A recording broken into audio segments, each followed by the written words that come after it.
Hello everyone, I welcome you back to the channel Civil Spotlight, and today we are going to discuss the remaining portion of lecture E2. क्या बचा था? Consistency of soil के अंदर shrinkage limit, shrinkage ratio, shrinkage volume, volumetric shrinkage and free swelling test. So before beginning, this is all about me. I'm here to guide you for the competitive exam. और अगर आपने अभी तक इस channel को subscribe नहीं किया है तो प्लीज़ सब्सक्राइब कर लीजिए. और मैं आपको क्लियरली रिमाइंड करा देता हूँ, सिविल स्पॉटलाइट पर डायरेक्ट फॉर्मूला बेस्ड क्वेश्चंस नहीं कराए जाते हैं. सारे टाइप ऑफ क्वेश्चंस करवाए जाएंगे, बट जिनमें कोई ट्रिक इन्वॉल्व है, कोई कंसेप्ट इन्वॉल्व है, वो आपको अच्छे से एक्सप्लेन कर दिया जाएगा.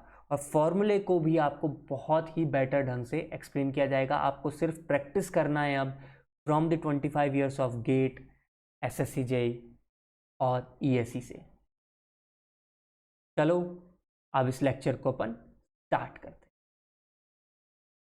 लास्ट लेक्चर में हमने देखा कंसिस्टेंसी क्या है, उसका क्या मीनिंग है. फिर हमने जो 3 टाइप की लिमिट्स हैं, shrinkage limit, plastic limit, liquid limit देखा. चारों जोन्स के बारे में समझा. फिर इनका मैथमेटिकल, जैसे कि पॉइंट ऑफ व्यू, जैसे कि यानी कि मैथमेटिकल वे में कैसे फिजिकल चीज़ों को समझा जाए. प्लास्टिसिटी इंडेक्स, फिर प्लास्टिसिटी क्या है, कंसिस्टेंसी इंडेक्स, लिक्विडिटी इंडेक्स, इनको भी देखा. फिर प्रैक्टिकल वर्ल्ड में यानी कि लैब्स के अंदर लिक्विड लिमिट को कैसे डिटरमाइन किया जाए, कौन से टेस्ट होने चाहिए, वो देखे दोनों. और फिर हमने देखा लिक्विड लिमिट के साथ साथ प्लास्टिक लिमिट के लिए भी कौन सा टेस्ट होना चाहिए. बड़ा इजी सा टेस्ट था. और इस पर्टिकुलर लेक्चर में हम बात करने वाले हैं श्रिंकेज लिमिट डिटर्मिनेशन की. तो कैसे डिटरमाइन करेंगे हम shrinkage limit using the experiment. तो सबसे पहले एक ओवन ड्राइड सॉइल ले लो, है ना, उसको वेट कर लो एक क्रूसिबल के साथ. इसमें आप पानी ऐड कर दो. पानी इतना ऐड करो कि लिक्विड लिमिट की जो स्टेट है ना वहाँ पहुँच जाए. यानी कि देख रहे हो, लॉस ऑफ शेयर स्ट्रेंथ हो जाए. यार शेयर स्ट्रेंथ बहुत कम हो गई है, एकदम लिक्विड जैसा बन गया. इस लिक्विड को उठा के एक टिन कैन में भर दो. छोटा सा टिन कैन है ये, को वेट कर लो और इसको 24 आवर्स के लिए ओवन में ड्राई कर दो. ऑब्वियसली जैसे ही आप इसको ड्राई करेंगे वाटर उड़ जाएगा फिर से, और ये जो सॉइल का केक है ये हार्ड फॉर्म में रह जाएगा. और आप देख भी सकते हैं कि इसके बीच में यहाँ पे छोटी सी जगह रह गई है, यानी कि अब वो श्रिंक कर चुका है. अब हमें निकालना क्या है, श्रिंकेज लिमिट. तो हमने सबसे पहले वेट के थ्रू ये तो पता कर लिया कि हमने कितना पानी ऐड किया था जो ओवन में ड्राई हो गया और सॉइल का केक हमको ऐसा मिल गया है. हमने वाटर कंटेंट पता कर लिया है. बहुत अच्छा काम. अब क्या करो, इस सॉइल का जो केक है ना इसको बाहर निकाल के रख दो कुछ देर के लिए, और ये खाली जो टिन कैन है इसको उठाओ और इसके अंदर भर दो मरकरी. ये देखो, ये मरकरी भर दिया है. और इसके ऊपर जो एक्स्ट्रा सरफेस की मरकरी के ड्रॉप्स हैं वो नीचे गिरा विरा दो, एकदम मतलब प्रॉपर लेवल कर दो इसको अच्छे से. ऐसा क्यों कर रहे हैं? ऐसा इसलिए कर रहे हैं कि हमें वॉल्यूम ऑफ डिश मिल जाए. ये जो डिश है ना इसकी वॉल्यूम मिल जाए. वॉल्यूम कैसे मिलेगी, देखो अब इसमें मास अपन ने फिल कर दिया है मरकरी का, और इसको वेट कर लेंगे तो ये weight of crucible plus weight of mercury हो गया. सॉरी, क्रूसिबल कह रहा हूँ, ये टिन कैन जो है इसका weight plus weight of mercury हो गया. और हमें पता है मरकरी की डेंसिटी कितनी होती है, 13600. और जो वेट ऑफ एम्प्टी ये जो कैन होगा इसको हम निकाल सकते हैं, अलग से मेजर कर सकते हैं. हमें पता लग गया कि वॉल्यूम ऑफ डिश कितनी है. अब क्या करो, ये जो सॉइल केक था ना, ये जो, और ये जिसमें मरकरी भरा हुआ है, अब इसके अंदर सॉइल केक को ज़बरदस्ती पुश करो. पुश करोगे तो क्या होगा, इसके ऊपर से मरकरी निकल के बाहर भागेगा, क्योंकि मरकरी की डेंसिटी तो ज़्यादा है. अब आप ज़बरदस्ती कोई भी चीज़ को सबमर्ज करोगे जिसके अंदर मरकरी भरा हुआ है, उससे कोई भी चीज़ हल्की होगी वो घुसने थोड़ी देगा, वो बॉइंट फोर्स लगाएगा. अपन ज़बरदस्ती जोर देके इसको पूरा की पूरा क्या करेंगे, डुबो देंगे, यानी कि बिल्कुल जस्ट सबमर्ज कंडीशन में ला देंगे. और हमें पता है, हमको आर्किमिडीज ने क्या बताया था, अरे भाई कोई भी ऐसी चीज़ जिसको तुमने पूरा डुबो दिया है तो वो जो वॉल्यूम उस पर्टिकुलर ऑब्जेक्ट की होगी उतनी ही वॉल्यूम ऑफ मरकरी जो है वो बाहर निकल के गिर जाएगी, है कि नहीं. तो वो जो स्पिल आउट हुआ है वॉल्यूम का वो हम फिर से पता लगा लेंगे. कैसे, हम फिर से ये सॉइल केक को हटाएंगे और जो बचा कुचा मरकरी का मास है डिवाइडेड बाय डेंसिटी, हमें पता चल गया यार कि क्या है volume that has been spilled out. हाँ, इस तरीके से हमें क्या मिल गया, जो वॉल्यूम स्पिल आउट हुई है मरकरी की वही क्या है, वॉल्यूम ऑफ सॉइल केक है कि नहीं।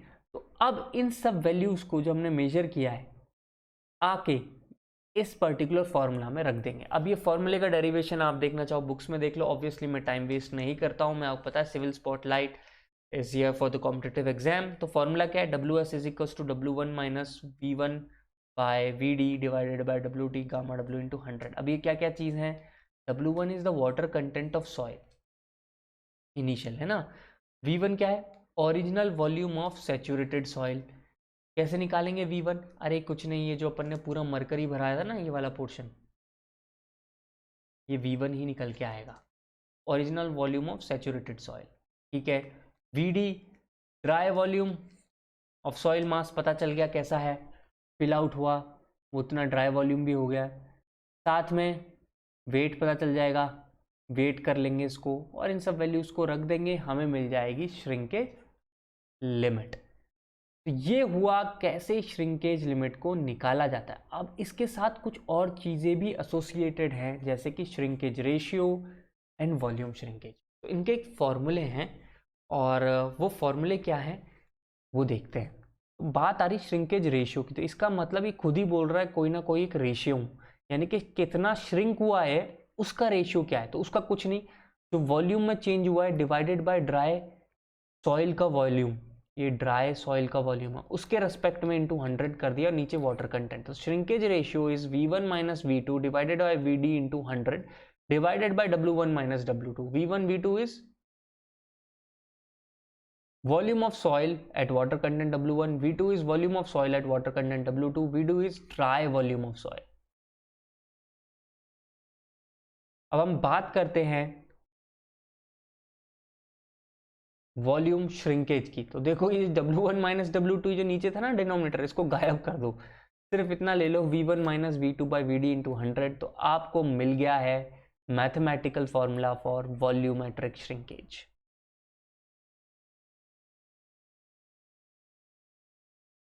यहाँ पे मैंने सोचा कि श्रिंकेज के साथ साथ एक स्वेलिंग टेस्ट भी आपको यहीं की यहीं बता दिया जाए, क्योंकि इसको अलग से कोई अलग पोर्शन नहीं है, तो मैंने यही सोचा कि बता देता हूँ। कंसिस्टेंसी का इससे कोई लेना देना नहीं है, मैं साफ बोल देता हूँ, बट आपको सिर्फ बताने के लिए, क्योंकि आप श्रिंकेज की बात हो रही है तो स्वेलिंग की बात भी यहीं हो जाए तो अच्छा रहेगा। हम मैथमेटिकली कैसे पता लगाएं कि सॉइल कितनी स्वेल करेगी, इसके लिए क्या करना होता है, प्री स्वेलिंग इंडेक्स टेस्ट करना होता है।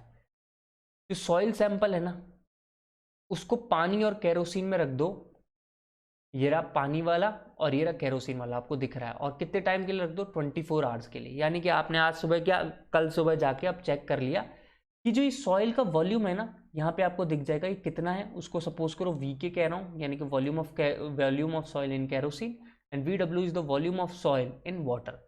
तो कितना चेंज हुआ, that is VW minus VK। तो आपका क्या है, free swallowing index is basically ये जो चेंज है SW divided by volume of kerosene into 100। तो इस तरीके से हम मैथमेटिकली निकाल सकते हैं फ्री स्वेलिंग इंडेक्स। तो ये पोर्शन था भाई कंसिस्टेंसी का जो बचा कुचा था, और मैं आपसे फिर से रिक्वेस्ट कर रहा हूँ कि प्लीज़, मैं यहाँ पे नहीं चला सकता हूँ यूट्यूब के वीडियोस, क्योंकि चैनल स्ट्राइक कर दिया जाएगा, वीडियो डाउन कर दिया जाएगा, और जो बच्चों के लिए हम काम कर रहे हैं यहाँ पे कि यार कुछ अच्छा पहुँचे बच्चों तक, वो पर्पस फिर डिफीट हो जाएगा। सो आई रिक्वेस्ट यू, आप जाके खुद यूट्यूब पे लिख दिया करो श्रिंकेज लिमिट टेस्ट और इन टेस्टों को देख लो। मैंने आपको समझा दिया है वैसे मैथमेटिकली कैसे निकल के आ रहा है, और अब आपका काम है कि आप 25 years of GATE engineering services और SSC JEE के सारे के सारे क्वेश्चन निकाल के कंसिस्टेंसी से रिलेटेड क्वेश्चंस कर डालो। और अभी बहुत सारे क्वेश्चंस बचे हुए हैं नो डाउट, उन क्वेश्चंस को, ये जो इंडेक्स प्रॉपर्टीज़ है ना, इनके 2-4 चीज़ों को एक साथ लेके आए, तो हम एक बार पहले एक्टिविटी सेंसिटिविटी कंप्लीट कर लेंगे और फिर सिर्फ इंडेक्स प्रॉपर्टी से रिलेटेड सारे क्वेश्चन कर डालेंगे। तो signing off. God bless you all.